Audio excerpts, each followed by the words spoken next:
Now we return to part 2 of this assemblage demonstration. We have our flag panel here, and we have some screws, and now I have a cord drill rather than a cordless drill that I can use to drive the screws. You can also, again, drive it with a handheld, just a screwdriver, a Phillips screwdriver. But in the interest of time, both yours and mine, I will try to get this done with this drill. And it does a great job of holding down the panel. I'm putting 4 screws in. If I wanted to be even more thorough, I could have put some glue behind this panel, and that would not it's really not necessary, but sometimes I will do that kind of thing just to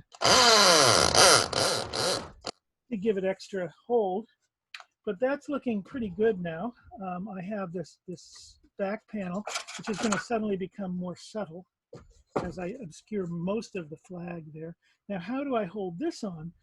There's lots of different ways. I don't think, certainly screwing it in would make sense.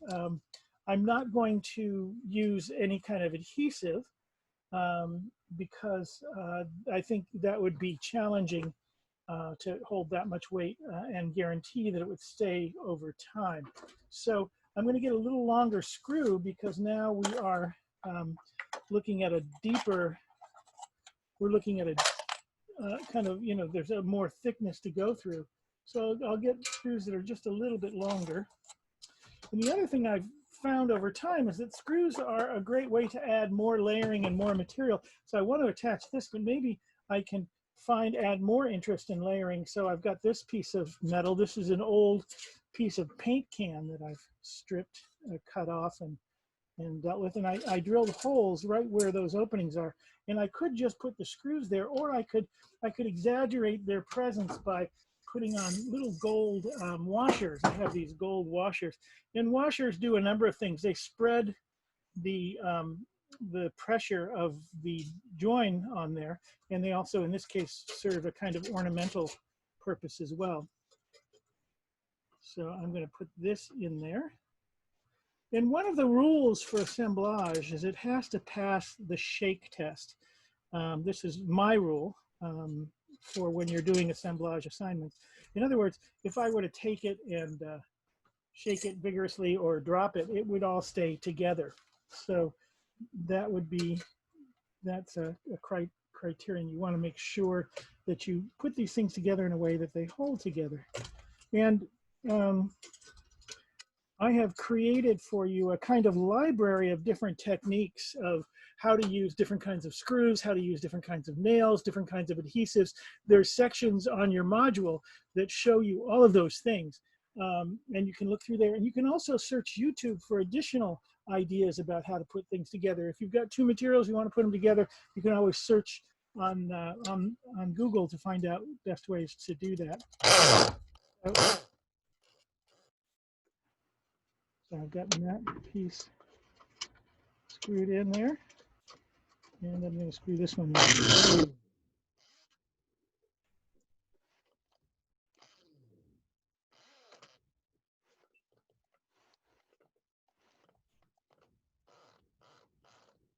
So the general idea is to use whatever fastener works for you.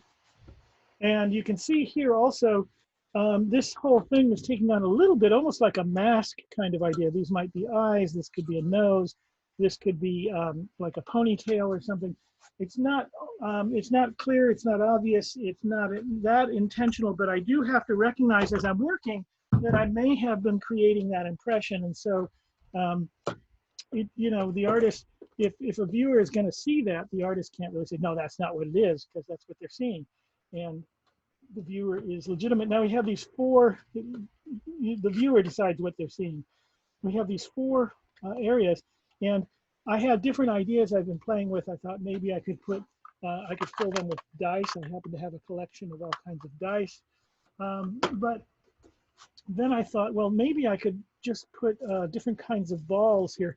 And these are really quite a few different. I made this with our wire, just kind of rolled that up together to go in. And this is a piece I've talked about in some of my other assemblage. This is a slingshot stone used by the indigenous peoples that lived around Clear Lake, and they used it to hunt waterfowl. And there are lots of those at the bottom of Clear Lake. And then this is a 5-pound, I don't know if it's 5 pounds, it's a lead weight for fishing. Yeah, so it's kind of interesting. It's really massive and it's toxic. And I came across these, and I mean, it's kind of awkward to say, but they sort of tickle me pink. There's just something so bizarre about hacky sack balls that say Jesus loves me. And again, like the American flag, I'm on thin ice here. This could be very offensive to someone, or many people. But I didn't put that on a hacky sack. I just find that just a remarkable object that I don't understand. I bought a bunch of these in a catalog, and I made a 300-pound, 5-foot, no, it was more like 8 feet tall sculpture involving these out of ceramic, but the sculpture didn't last. But I think I'm still going to try using that one. So those will go in these 4 windows. So how we do that depends on each of these pieces, kind of suggests a different approach. So from the stone here, I think the stone needs to have an adhesive just to make sure that it stays there. And of course I can compose them and choose which notch they go in. I could use an adhesive on the lead weight, but it might be better just to have it kind of wiggle around in there, because it does have to be forced in a little bit. And if I wanted, I could bend this little piece here over, and I could screw this into, just to kind of, that'd be kind of an interesting visual to have that screwed down there. So there's 2. This piece is just big enough that if I push it in, it will stay in. It'll wiggle around, but it won't come out because I had to compress it to get it in there.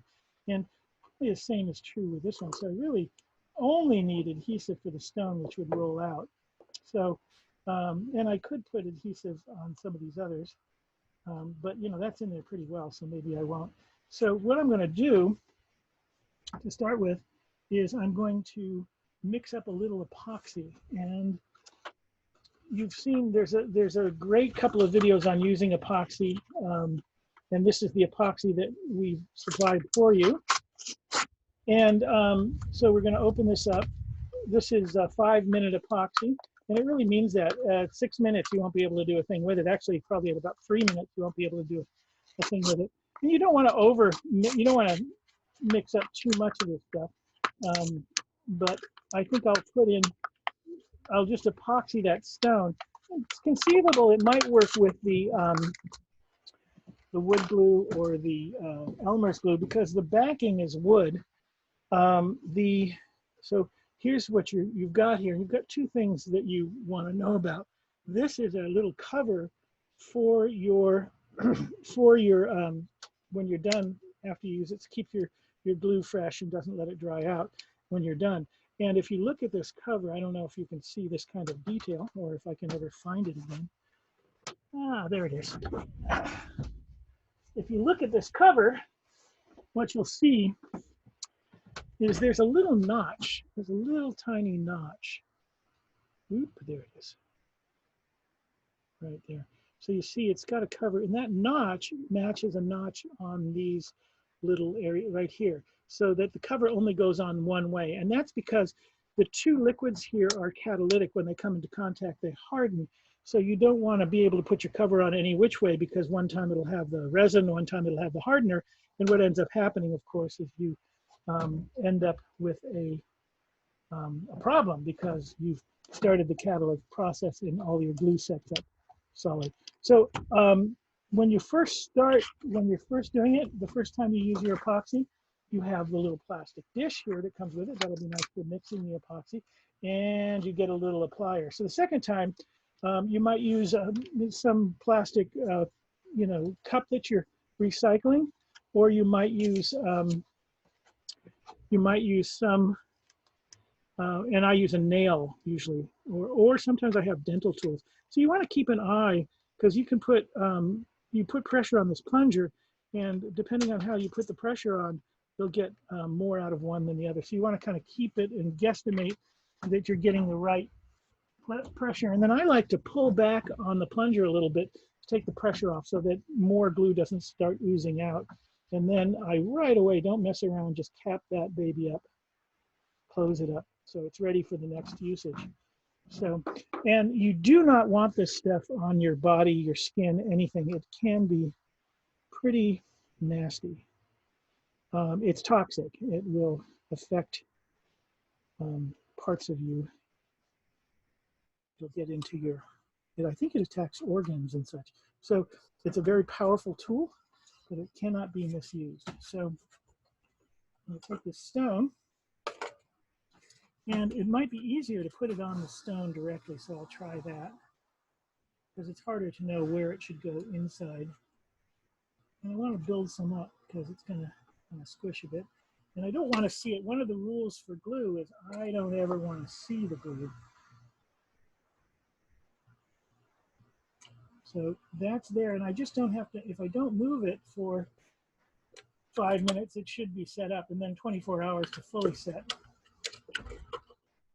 And then I could glue this one in as well. I don't think I want to. I think I like the idea of it kind of rattling around. So I'm going to just, I put the mixer right in the glue because that acts as a test for me. I can go back and tug on it to see if it's set up. And if you don't mix it up sufficiently, it won't set up. So you've got to really stir those two parts together. Now what I'm going to do is see about getting this piece attached. And the way I'm going to do that is kind of, I want to drill a pilot hole because this wood could crack easily if I just screw one of these drills right into it. So I'm going to take my drill, find a small drill, a very narrow drill if I can.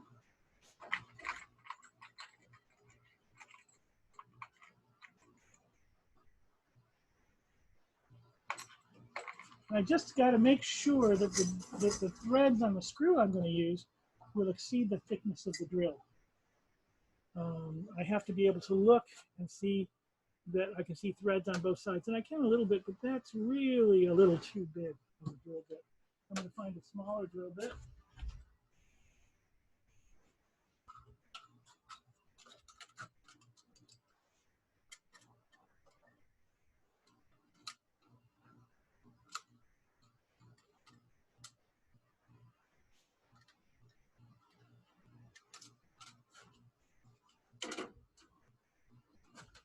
See if that is small enough. That looks pretty good.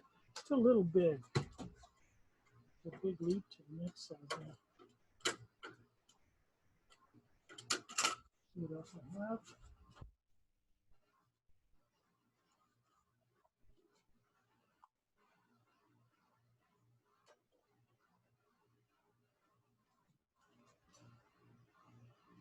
That looks good enough. So the ball itself is not going to come out, so I'm not worried about really keeping the ball in place. It's going to stay there, but it's nice to secure it so it doesn't walk off or shake out. I take my drill, set the bit aside, screw bit, and then put in the drill bit. And this is a chuck. This is a keyless chuck, which means that you get this to attach by holding it and holding it tight as you push the drill forward. There are also chucks with keys that you actually turn to tighten the jaws to get it in. So here what I'm going to do is just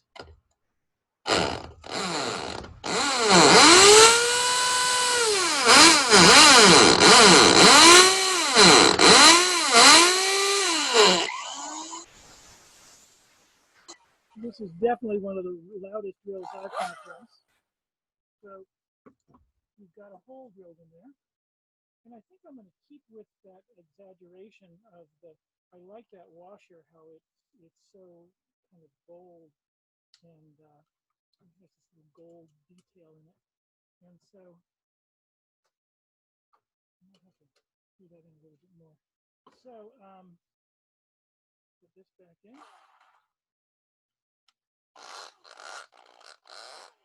And so we're moving quite we're moving quite well here. We've got a lot going on. Let's see.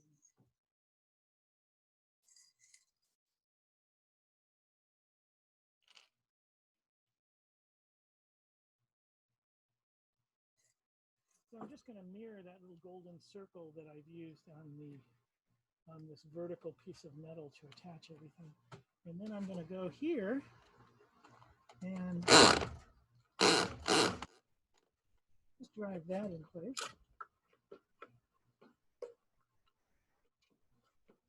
See how that looks. The ball has kind of turned around a little bit. Get it freed up. There we go. That's better. So there's a spot. The ball is in there. This piece is secure. This is drying. This will rattle around. I kind of find that interesting and attractive. So now I have these 4 repeated spheres, but each one is quite different. And then we have this rusted metal kind of one layered over the other with the flag. And there's lots more to do here. Options that I can choose. I still haven't, I could put things coming out here in all 4 of these chambers. I haven't decided what that is. But I've got a good start here. This is nice and solid. And it's going to be, it's really an interesting start. Now, how would I hang this on the wall? One thing I want to do is just tighten this down a little bit more here. I feel a little bit of wiggle in there.